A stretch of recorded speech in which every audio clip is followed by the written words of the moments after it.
प्रबंधन के कार्य। आज का टॉपिक क्या है? प्रबंधन के कार्य। ठीक है, तो ये 8वां वीडियो है ना, इस चैप्टर का पार्ट 8। तो प्रबंधन के कार्य, देखिए जिस तरीके से आप देख सकते हैं यहाँ पर आपको दो तरह के कार्य दिख रहे होंगे, मुख्य कार्य और अन्य सहायक कार्य। राइट, बिल्कुल इसी तरह से प्रश्न पूछा जाता था 5 नंबर में। ठीक है, कि प्रबंधक के मुख्य कार्य बताइए, तो हमको ये 4 कार्य बताने होते थे। ठीक है ना, या फिर क्या होता था कि प्रबंधन के अन्य सहायक कार्य बताइए। ठीक है, तो यहां पर मुख्य कार्य में सबसे पहले आता है नियोजन, संगठन, नियुक्तिकरण और निर्देशन। राइट, और निर्देशन के अंदर 4 चीजें होती है। ये निर्देशन के अंदर 4 चीजें बेटा, पर्यवेक्षक, संदेशवाहन, नेतृत्व और अभिप्रेरण। तो आज हम कोशिश करेंगे कि दोनों अन्य कार्य पर भी हम बात कर लें, पर मुझे ऐसा नहीं लगता कि ये काफी बड़ा वीडियो हो जाएगा, है ना। हमको 30 मिनट तो इन सभी को एक्सप्लेन करने के लिए चाहिए। चलिए देखते हैं। नियोजन, इंग्लिश में क्या बोलेंगे? प्लानिंग। क्या होता है प्लानिंग? देखो यार, सिंपल सी चीज, कभी भी कुछ भी कार्य हमको करना है ना, कोई सा भी काम करना है वो भी सही तरीके से करना है, तो उसके लिए हमको प्लानिंग करनी पड़ेगी। जैसे अभी हम 12th की तैयारी कर रहे हैं, एग्जाम की, अच्छे नंबरों से पास होना है, तो प्लानिंग करना पड़ेगी कि भैया इसमें कितना सिलेबस है, कितना पढ़ना पड़ेगा, कितना टाइम, ब्लूप्रिंट, है ना। ब्लूप्रिंट हमको क्या बताता है कि भैया हमको इस तरीके से तैयारी करना है। यदि हम ऐसा नहीं करेंगे तो रिजल्ट क्या होगा? खराब होगा, नेगेटिव होगा। तो वैसे ही जैसे अपने को मान लो अभी घूमने जाना है, राइट, तो हमको हर चीज प्लान करना पड़ेगी। पहले से कार्य को तय कर लेना क्या हो गया? प्लानिंग हो गई, है ना, कि भविष्य में हम क्या करेंगे। ठीक, उद्देश्य और प्लानिंग कैसे होनी चाहिए? उद्देश्य के अनुसार होना चाहिए। जैसे मान लो, चलो सपोज करो अपन घूमने जाना चाहते हैं। क्यों घूमने जाना चाहते हैं?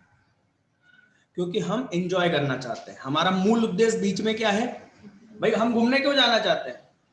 घर पे काम नहीं है इसलिए है? नहीं, हम एंजॉय करना चाहते हैं, ये मेन उद्देश्य है हमारा। ठीक, इस उद्देश्य की प्राप्ति के लिए हम क्या करेंगे? हमने एक लक्ष्य तय करा। ध्यान से समझना, यहां पर बहुत ही खास चीज बताने जा रहा हूं मैं। हमारा उद्देश्य क्या है? अभी आएगा आगे, उद्देश्य और लक्ष्य में अंतर, वो यहीं पर समझ में आ जाएगा। ठीक है, हमारा उद्देश्य है हमको एंजॉय करना है, मनोरंजन। राइट, अब उस मनोरंजन के लिए, उस उद्देश्य की प्राप्ति के लिए हमने एक लक्ष्य तय करा। क्या? कि चलो इंदौर चलेंगे और इंदौर में याले पार्क में जाएंगे। राइट, है ना, या मांडव चलेंगे। चलो सबसे बेस्ट मांडव चलते हैं, है ना, ठंड में। ठीक है, तो मांडव जाने का हमने डिसीजन लिया। उद्देश्य है हमारा मनोरंजन, और उसकी प्राप्ति के लिए हमने एक टारगेट डिसाइड करा कि हम क्या करेंगे? मांडव जाएंगे। अब इस मांडव जाने के लिए और अपने उद्देश्य की प्राप्ति के लिए, लक्ष्य को पूरा करने के लिए हम लोग उसकी प्लानिंग करेंगे। भैया कब चलना है? हमको ये भी देखना पड़ेगा, ऐसा तो ना हो कि जिस दिन हम जाने की सोच रहे हैं उस दिन मांडव बंद रहता हो। ये भी तो देखना पड़ेगा। नहीं तो ऐसा हुआ कि अपन ने बोला शुक्रवार चलते हैं, और शुक्रवार को वहां पर गवर्नमेंट ने मांडव को क्या कर रखा है? बंद कर रखा है। एक दिन कहीं ना कहीं बंद रहता है। लो, हो गया मनोरंजन है ना। तो आपको पहले क्या करना पड़ेगी? जानकारियां इकट्ठी करनी पड़ेगी। प्लानिंग करने के लिए क्या करना पड़ेगा? जानकारी इकट्ठा करना पड़ेगी, है ना। फिर उसके लिए आप जानकारी इकट्ठी कर लिया आपने, ठीक, फिर आपने ये भी तय करना होगा कि कितने किलोमीटर है, किस चीज से जाएंगे। भाई बाइक से जाना है, बस से जाना है, या अपनी 4 व्हीलर से जाना है, ट्रेन है, ट्रक है, क्या है, किससे जाएंगे हम? राइट, ये तय करेंगे। और हम ये भी तय करेंगे कि हम वहां कितना समय देंगे। 1 दिन के लिए जाना है, 2 दिन के लिए जाना है, 3 दिन के लिए जाना है। यदि 1 दिन के लिए जा रहे हैं तो हम केवल खास खास चीज देखेंगे। 2 दिन के लिए जा रहे हैं तो हम वहां पर ज्यादा चीजें कवर करेंगे, देखेंगे, है ना। और उसके हिसाब से हम, इन सब के हिसाब से हम काय की तैयारी करेंगे? फाइनेंस, वित्त। भाई पैसा भी तो लगेगा। तो पैसा कितना लगेगा ये किस बात पर निर्भर करेगा? कि हम क्या क्या करने वाले हैं। 1 दिन रुकने वाले हैं, 2 दिन रुकने वाले हैं, घर से कितना बना के लेके जाएंगे, वहां कितना बिल लगेगा, ये सारी प्लानिंग करना पड़ेगी। और रिटर्न केस कब आएंगे, निकलना कब है वहां से, ठीक। और हमेशा हमको क्या ध्यान रखना पड़ेगा कि अपने उद्देश्य में कमी ना हो। और अपना उद्देश्य क्या है, मनोरंजन, एंजॉय करना। तो कहीं पर भी कुछ भी ऐसी प्रॉब्लम आएगी जिसके कारण हमारे मनोरंजन में खटास पड़ जाए, मतलब समझ में आ रही है ना, हमारे उद्देश्य में डिस्टर्ब होगा, हम तुरंत उसी वक्त फैसला करेंगे क्या करना है, और हम हमारे उद्देश्य के अनुसार ही हमारा काम करेंगे, है ना। जैसे मान लो घूमते घूमते कोई और ग्रुप टकरा गया और लड़ाई होने का मूड है, तो हम नमस्ते करके आगे निकल जाएंगे। क्यों? क्योंकि हम वहां लड़ने नहीं गए, हम वहां एंजॉय करने गए। हम बोलेंगे सॉरी भैया यार, है ना। क्यों? क्योंकि हमारा मनोरंजन का उद्देश्य है, लड़ने का उद्देश्य नहीं है। बिल्कुल सेम प्रबंधक भी किसी बिजनेस के लिए यही करता है। हमने देखा था, उद्देश्य निर्धारित करेंगे, उद्देश्य को प्राप्ति के लिए एक लक्ष्य होता है कि भाई इस साल या अगले 2 साल तक हम कितनी सेल करेंगे। बात समझ में आ रही है ना, ऐसा कोई भी एक लक्ष्य होता है। तो उस लक्ष्य के लिए क्या करते हैं, प्लानिंग, भविष्य में होने वाली चीजों की जानकारी इकट्ठा करते हैं, ठीक है। हर चीज का पैसे कितना लगेगा, क्या होगा परिणाम, ये सब डिसाइड किया जाता है। इसी को क्या बोलते हैं, प्लानिंग, ठीक है। पढ़ के देखें, देखो नियोजन प्रबंधन का अनिवार्य एवं प्राथमिक कार्य है। अंडरलाइन लगा लो इसको। क्यों? क्योंकि यहां पर आपका ऑब्जेक्टिव बन जाएगा बेटा, रिक्त स्थान या ऑब्जेक्टिव कुछ भी बन सकता है, ठीक है। ये ध्यान रखना, अनिवार्य और प्राथमिक कार्य। तो देखो ना, सबसे पहला काम तो यही होगा ना, प्लानिंग करना, फिर उसको क्या करना, सही ढंग से करना। समझ में आ रही बात? चलिए, लक्ष्यानुरूप, ओहो हो सर, ये तो आपने अभी बोला था, लक्ष्य है ना। लक्ष्य के अनुरूप निर्धारित परिणाम प्राप्त करने के लिए अपन ने क्या टारगेट बनाया था, एंजॉय करना, ठीक है ना। उसके अनुसार मतलब सबको एंजॉय होना चाहिए, राइट। तो लक्ष्य के अनुरूप निर्धारित परिणाम प्राप्त करने के लिए भावी, भावी मतलब भविष्य, ठीक है। हम जिन शब्दों को अभी पढ़ रहे हैं, बाद में जब ये आएंगे मैं उनका अर्थ नहीं बताऊंगा। जैसे लक्षानुरूप, भावी, अब मैंने एक बार बता दिया, ये समझ लेना, ठीक है ना। भविष्य के कार्यक्रम की रूपरेखा तैयार करना नियोजन कहलाता है। कैसे भाई, रूपरेखा मतलब, अरे मकान बनाते हैं तो उसका नक्शा पहले बनाना पड़ता है ना, इधर इतने मकान, इतने यहां से दरवाजे, राइट। तो मकान बनाते हैं तो नक्शा होता है, वो नक्शा क्या है, रूपरेखा है। क्या है, किस चीज की रूपरेखा है, कि भैया कैसे मकान बनेगा, कहाँ कमरा निकलेगा, कहाँ दरवाजा होगा, ठीक है ना। उसी को क्या बोलेंगे, रूपरेखा, नक्शे को।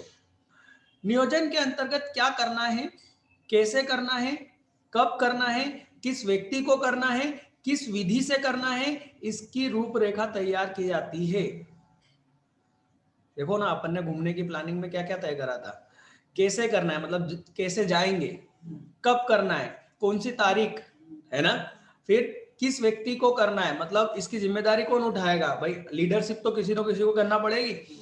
किस विधि से करना है, जाना कैसे है, मतलब गाड़ी से जाना है, 4 व्हीलर से जाना है, किससे जाना है ना। इन सारी चीजों के हम क्या करते हैं, प्रश्न पहले से ही ढूंढ के रखते हैं।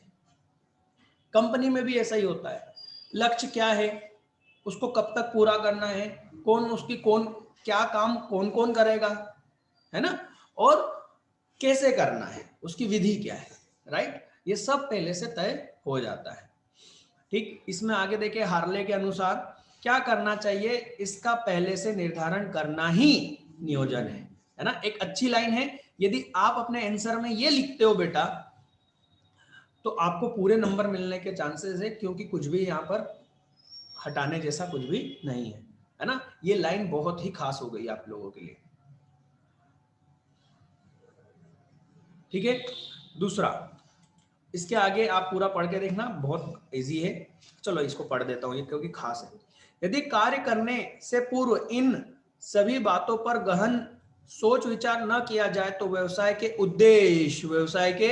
उद्देश्य को प्राप्त नहीं किया जा सकता, क्योंकि नियोजन प्रबंधन के दूसरे समस्त कार्यों को आधार प्रदान करता है। ये लाइन को भी अंडरलाइन करो भाई। प्लानिंग कैसे होना चाहिए, उद्देश्य के अनुसार, और यदि आप प्लानिंग नहीं करी तो आप अपने उद्देश्य को प्राप्त नहीं कर सकते। बताया ना मैंने अभी, है ना। और क्या लिखोगे, नियोजन प्रबंधन के दूसरे समस्त कार्यों को आधार प्रदान करता है। अब आगे के जितने भी हम कार्य पढ़ेंगे इसका आधार ही नियोजन है। यदि आपने नियोजन ही नहीं करा तो आगे के कार्य आप कर ही नहीं सकते सही ढंग से। इसलिए इसको क्या बोला, अनिवार्य और प्राथमिक। प्राथमिक मतलब पहला और जरूरी है, इसी के आधार पर आगे के समस्त कार्य आधारित है। समझ में आई बात। चलिए, संगठन, संगठन को क्या बोलेंगे, संगठन क्या होता है। देखो आपने अपने समाज में देखा होगा, समाज के अध्यक्ष, समाज के उपाध्यक्ष, कोषाध्यक्ष, है ना, ये सब, और पदाधिकारी, कर्म, वहां के कार्यकर्ता समाज में, जैसे समाज में कुछ फंक्शन होता है तो ये सब मिलके काम करते हैं ना।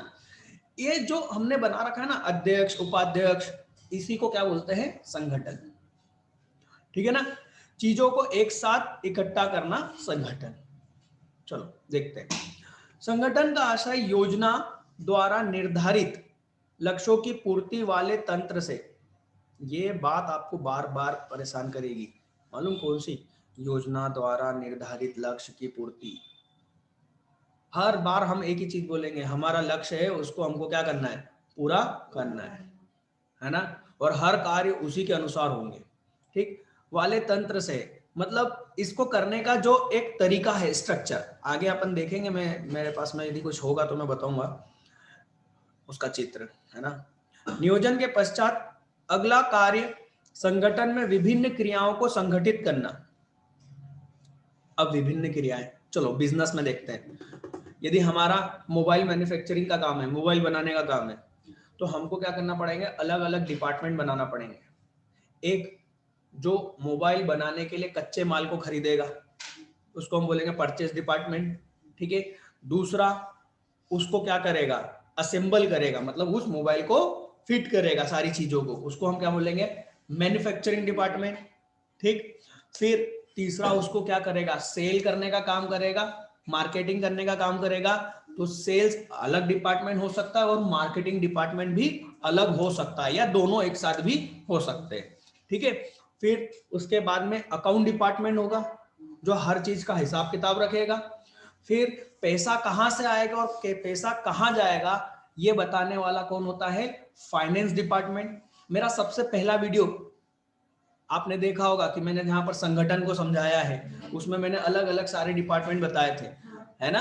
तो ये सारे डिपार्टमेंट क्या है, सारी अलग अलग क्रियाएं हैं एक व्यवसाय की, राइट। तो इन सारी क्रियाओं को हमको करने के लिए क्या करना पड़ता है, इस तरीके से अलग अलग डिपार्टमेंट बनाने पड़ते हैं। उसमें वहां का मैनेजर नियुक्त करना पड़ता है, फिर वहां के कर्मचारी नियुक्त करने पड़ते हैं। इसी को क्या कहेंगे, संगठन। समझ में आया, वो चित्र याद आ रहा है ना। सबको अपनी जवाबदारी देना संगठन। ठीक है, तो जैसे हमने देखा कि एक परचेज डिपार्टमेंट में होगा, है ना। अब हमने ये तो तय कर लिया कि भैया परचेज डिपार्टमेंट में होंगे, पर परचेज डिपार्टमेंट में कौन व्यक्ति होगा, भाई परचेज मैनेजर एक होना चाहिए, तो कौन होगा उसको। अब कोई आए, हमने उनका इंटरव्यू लिया, हमने देखा कि हाँ यार ये व्यक्ति परचेज मैनेजर बनने लायक है। अब हम उसको क्या करेंगे, उस पोस्ट पर, उस पद पर क्या कर देंगे, नियुक्त कर देंगे। तो शर्मा जी ने भी इंटरव्यू दिया, हमने शर्मा जी को क्या बना दिया, परचेज मैनेजर। देखो हमारे बिजनेस में एक परचेज मैनेजर होगा, ये संगठन में तय किया जाएगा। ये संगठन वाला पॉइंट दिख रहा है ना, हम इसमें तय कर रहे हैं कि एक क्या होगा, परचेस मैनेजर। और उस परचेस मैनेजर पर नौकरी कौन करेगा, उसको नियुक्त करना ही नियुक्तिकरण है, जो कि अगला कार्य दिख रहा है, जरा देखो नेक्स्ट पेज पर दिख रहा होगा। तो ये संगठन के जितने भी पद हैं, इन सब पदों पर हम क्या करते हैं, कर्मचारियों को नियुक्त करते हैं, इसी को नियुक्तिकरण कहेंगे, स्टाफिंग। क्लियर। अब हम इन दोनों पॉइंट को एक साथ पढ़ेंगे, ठीक है ना। तो हम यहाँ पे नियोजन के पश्चात अगला कार्य संगठन में विभिन्न क्रियाओं को संगठित करना, मतलब सभी को एक साथ तालमेल में लेके आना, तथा संगठनात्मक उद्देश्य। संगठन का उद्देश्य होता है, हमने पढ़ा था, संगठनात्मक उद्देश्य की प्राप्ति के लिए मानवीय एवं गैर गैर मानवीय बीच में आएगा बेटा, मानवीय के बाद में गैर मानवीय, है ना। गैर मानवीय संसाधनों को साथ साथ लाना है, यहां पर क्या आ जाएगा, गैर मानवीय, है ना। इसमें क्या हुआ बेटा, मानवीय और गैर मानवीय, मानव मतलब इंसान, और मशीन क्या हो गई, गैर मानवीय। तो भाई इस मशीन को कौन चलाएगा, मानव ना, तो उन दोनों के बीच में तालमेल बिठाना पड़ेगा ना कि भाई ये तुम्हारा काम है, इसको मशीन को ऐसे चलाना है, ऐसे करना है, अब कब बंद करना है, कब चालू करना है, कब इसमें ऑयल करना है ना, वो सारी चीजें तालमेल बिठाना, ठीक है। संगठन की वह आधारभूत ढांचा है, याद रखना संगठन क्या है, आधारभूत ढांचा होता है, ये लाइन लगा लो। एक स्ट्रक्चर बना होता है। चलिए सबसे बढ़िया बात तो ये है बेटा कि ये जितने कार्य ना आप देख रहे हैं, नियोजन, संगठन, नियुक्तिकरण और निर्देशन, ये हमारे आगे के सारे चैप्टर है। नियोजन चैप्टर है, संगठन चैप्टर है, नियुक्तिकरण चैप्टर है। तो हम यहाँ पर सिर्फ थोड़ा थोड़ा समझेंगे, है ना, क्योंकि नहीं तो काफी टाइम हो जाएगा, है ना। यहाँ सिर्फ थोड़ा थोड़ा उसका इंट्रोडक्शन है, प्रस्तावना है, बाकी तो चैप्टर में अपने को पढ़ना है, ठीक है। तो नियोजन को मैंने काफी डिटेल में समझा दिया है, तो उस चैप्टर में हम थोड़ा कम समझेंगे ठीक है ना। अब हम संगठन का मतलब समझ में आया, एक स्ट्रक्चर कि कौन कितने पद होंगे, इसको हम क्या बोलते हैं, संगठन। फिर उसके बाद में क्या होती है, स्टाफिंग मतलब कि नियुक्तिकरण। नियुक्तिकरण का मतलब क्या होता है, उन पदों पर कर्मचारियों की नियुक्ति करना, ठीक। उसके बाद में आता है, इसमें अभी हम यहाँ दम लगा के नहीं पढ़ना बेटा, ठीक है ना, कि इसी को हमको याद करना है, ऐसा नहीं करना, क्योंकि आगे के जब चैप्टर आप समझोगे तो आपको ये सारे याद करने की जरूरत ही नहीं पड़ेगी। जब नियोजन चैप्टर को आप पढ़ोगे तो नियोजन चैप्टर मान लो 10 पेज का है, अब 10 पेज में कितनी सारी चीजें पढ़ोगे आप, तो उसमें से कुछ चीजें आपको यहाँ पर लिखना है, आप ऑटोमेटिक लिख लोगे, इसलिए यहाँ रट्टा मारने की कोशिश नहीं करना, है ना। हालांकि आईएमपी क्वेश्चन है पर इसको रट्टा मारने की जरूरत नहीं है, ठीक है। ये आगे के सारे चैप्टर जब पढ़ोगे तो ये आसान हो जाएगा, ठीक है। चलिए निर्देशन या संचालन, भाई डायरेक्टर का नाम सुना है, पिक्चर के डायरेक्टर होते हैं ना, वो बताते हैं कि हीरो इधर से आएगा, हीरोइन इधर से आएगी, विलन इधर से आएगा, डिशुम ढाशाम होगी, है ना। भाई बताना तो पड़ेगा ना कि क्या करना है, कैसे करना है, उसको हम क्या बोलते हैं, निर्देशन। निर्देशन, निर्देशक क्या करता है, डायरेक्टर क्या करता है, बताता है कि भैया इधर से विलन आएगा घोड़े पे, इधर नीचे हीरो खड़ा रहेगा, है ना, वो उसको लात मारेगा राइट, ये क्या है, निर्देशन है। कोई काम कैसे होगा वो समझाना। भाई नियुक्तिकरण तो कर दिया तुमने, लोगों को नियुक्त तो कर दिया उनके पद पे, अब उनको समझाना पड़ेगा उनका काम, उसको क्या बोलेंगे, निर्देशन, ठीक। और निर्देशन में आप क्या क्या करते हैं, पर्यवेक्षण करते हैं। पर्यवेक्षण का मतलब होता है ऊपर से देखकर काम को चेक करना। भाई काम हो रहा है तो आपको निगरानी रखना पड़ेगी ना कि सही हो रहा है कि नहीं हो रहा है, उसको हम क्या बोलते हैं, पर्यवेक्षण, इंग्लिश में सुपरविजन। आप अपने आसपास कई लोगों को पाओगे कि वो लोग फैक्ट्री में क्या है, सुपरवाइजर है। क्या बोलते हैं, सुपरवाइजर का मतलब ये है कि जहां पर नीचे एकदम काम हो रहा है फैक्ट्री में, उसके ऊपर का एक व्यक्ति जो काम को देखता रहता है कि हर व्यक्ति अपना काम बराबर कर रहे हैं या नहीं, उसको क्या बोलते हैं, सुपरवाइजर। और वो प्रोसेस को क्या बोलते हैं, सुपरविजन, पर्यवेक्षण। क्लियर है ना। आप इसको पढ़ के देखिएगा, बहुत आसान है, ठीक है। संदेश वाहक वाहन, कम्युनिकेशन, इधर से संदेश उधर तक कैसे जाएगा ये निर्धारित करना, और इधर से उधर संदेश को ले जाना। अरे भाई परचेस मैनेजर ने बोला कि हमको, नहीं, पहले तो सेल्स मैनेजर ने बोला कि अगले महीने तक हमको 10,000 मोबाइल बेचना है, तो ये मैसेज किसको जाएगा, मैन्युफैक्चरिंग डिपार्टमेंट में जहां पर मोबाइल बनता है। तो वो क्या बोलेगा, वो बोलेगा अच्छा 10,000 मोबाइल बनाना है, तो वो परचेज डिपार्टमेंट को क्या जानकारी देगा कि भैया इतना कच्चा माल तैयार रखना इतनी तारीख तक। और परचेस मैनेजर क्या करेगा, अकाउंट डिपार्टमेंट में और फाइनेंस डिपार्टमेंट में बात करेगा कि इतना माल खरीदना है इतनी तारीख तक, तो इतना पैसा तैयार रखना। ये सब मैसेज जा रहा है ना इधर से उधर, ये मैसेज कैसे जाएगा इसको भी निर्धारित करना प्रबंधन का कार्य है। कौन किससे कैसे बात करेगा, प्रबंधन बताएगा, ठीक। आगे के हम पूरे चैप्टर में इनको डिटेल में पढ़ेंगे, इसलिए यहाँ ज्यादा ध्यान देने की जरूरत नहीं है। नेतृत्व, नेतागिरी, लीडरशिप, है ना। देखो क्या हो रहा है, बहुत सारे वर्कर हैं आपके यहाँ फैक्ट्री में, अब उनको एक नेता की जरूरत है। हर जगह जब कई लोग होते हैं तो एक व्यक्ति ऐसा होता है जो लीडर होता है। उस पूरी भीड़ को किधर काम करना है, कैसे काम करना है, क्यों काम करना है, ये कौन बताएगा, उसका नेता बताता है। तो बिजनेस में भी क्या होता है, प्रबंधन ये काम करता है। नेतागिरी कौन करता है, प्रबंधन करता है। ठीक है, आगे डिटेल में देखेंगे। अभिप्रेरणा, मोटिवेशन, मैं बता चुका हूं शायद कल या परसों में, है ना। अभिप्रेरण, मोटिवेशन, मोटिवेशन का मतलब होता है कि उनको जागरूक रखना।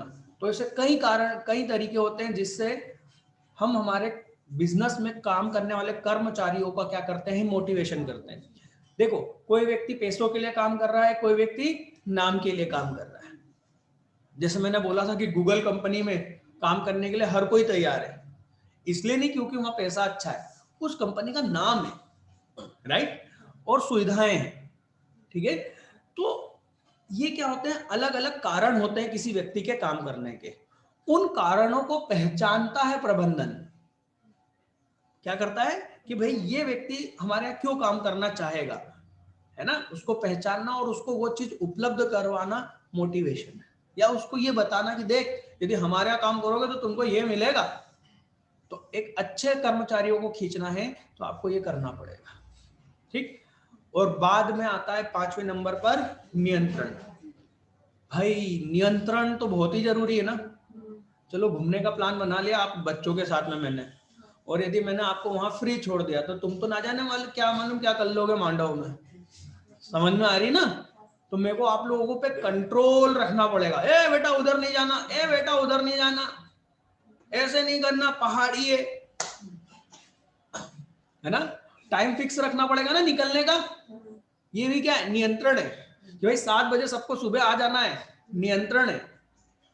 ठीक, फिर वहां पहुंचने के बाद में 2 बजे खाने का टाइम था लंच का, तो सभी को 2 बजे वहां पर बुलाना, 1:30 बजे से बोलना चालू कर दूंगा, चलो खाने पे चलो। तो बच्चा क्या एकदम से आ जाएगा क्या, वो नाटक करेगा, बोलेगा एक फोटो तो खींच लें दो सर। पर मैं कब से बोलना चालू कर दूंगा, 1:30 बजे। मेरे को मालूम है 2 बजे बिठाना है, पर मैं 1:30 बजे से बोलना चालू कर दूंगा। नियंत्रण है। समझ में आ रही बात। ऐसे ही कर्मचारियों पर भी आपको नियंत्रण रखना पड़ता है। भाई काम तो दिया है उसको, पर उससे काम करवाना, है ना। 6 बजे का टाइम है, बच्चा वो कर्मचारी 5 बजे भग रहा है, उसको रोकना है, भाई कहाँ, 6 बजे तक का टाइम है ना अपना ऑफिस का, पहले पूरा करो। कंट्रोल। ठीक, आगे हम उसको और डिटेल में समझेंगे। ये सारे चैप्टर है हमारे बेटा। ठीक है, चलिए यहाँ पर फटाफट अपन सहायक कार्य को भी पूरा करते हैं, है ना। सहायक कार्य करना मतलब इसमें पहला है निर्णय। निर्णयन, निर्णयन का मतलब डिसीजन लेना। अरे बेटा वहां पर कहाँ जाना है, प्लानिंग में हम क्या कर रहे हैं, हर चीज का डिसीजन तो ले रहे हैं। कहाँ जाना है, कब जाना है, कैसे जाना है, कितना पैसा खर्च करना है, ये सब क्या है, डिसीजन ही तो है। नियुक्तिकरण करना है, किसको नियुक्त करना है, संगठन कैसा होगा, ये सब डिसीजन ही तो है। कंट्रोलिंग कैसे करना है, हर चीज में तो डिसीजन है। इसलिए इसको सहायक क्यों बोला, क्योंकि हर क्रिया में है, संगठन की हर क्रिया में है, नियंत्रण करने में, सभी में, इसलिए इसको सहायक बोल दिया है। ठीक है, और आपको अपने परिणामों के अनुसार कंट्रोल करना पड़ेगा। समझ में आई बात, है ना, और उसके साथ में निर्णयन करना पड़ेगा। ठीक, चलो नवविचार। नवविचार का मतलब क्या होता है, प्रबंधन का मतलब ये नहीं है कि वो ये डेली वाला काम करे जाए एक जैसा, है ना। प्रबंधन नई चीजों की खोज करता है। भाई मुकेश अंबानी जी का रिलायंस कंपनी तो बहुत शुरू से चले आ रही है और देश की बड़ी कंपनी है, खूब कमा रहे थे, क्या जरूरत थी उनको जियो लाने की। पर उनका काम है क्या, कुछ नया करना। अब जियो कंपनी चालू हो गई ना, 2-3 साल जियो के बारे में ध्यान देंगे, फिर छोड़ देंगे किसके, मैनेजमेंट के हाथ में। फिर वो क्या करेंगे, कुछ नया बिजनेस सोचेंगे। समझ में आ रही बात, कुछ नया, फिर उसमें आ जाएंगे। तो क्योंकि कुछ नया करेंगे तो 10 से 15 साल लगेंगे। तो प्रबंधन का काम सिर्फ एक ही काम को करवाना नहीं होता है, हर बार नया कुछ सोचना होता है और उसको वास्तविकता में लाना। ठीक है, पूर्वानुमान, हर काम में तो हम पूर्वानुमान कर रहे हैं, प्लानिंग में क्या कर रहे हैं, पहले का अनुमान लगा रहे हैं कि भैया ऐसा होगा वैसा होगा ऐसा करेंगे, ये सब क्या है, पूर्वानुमान है। शोध या अनुसंसाधन मतलब रिसर्च करना कि ये कैसे होगा, जैसे नव विचार जो है ना, उसके साथ में ये चौथा पॉइंट जुड़ा हुआ है, क्या, शोध करना, रिसर्च करना, है ना। जैसे मुकेश अंबानी जी ने सोचा तो होगा, जानकारी इकट्ठी करी, इसको ही क्या बोलेंगे, रिसर्च करना। ठीक है, प्रतिनिधित्व, तो ये पॉइंट इतना कोई दमदार नहीं है ना, इसको आप रीड करके देख लेना, क्योंकि टाइम हो रहा है, करीबन 28-30 मिनट का वीडियो हो चुका है बेटा। ठीक है, तो ये प्रतिनिधित्व बहुत सिंपल पॉइंट है, आप इसको रीड करके देख लीजिए, स्क्रीन को ऑफ करके रोक के देख लीजिए, इजी है। ठीक, इसके बाद में हम कल सबसे महत्वपूर्ण टॉपिक देखने वाले हैं, समन्वय। ठीक है, तो कल हम इसको देखेंगे। ठीक, तो आज के लिए बेटा इतना ही, कल मिलते हैं, नेक्स्ट क्लास में मिलते हैं।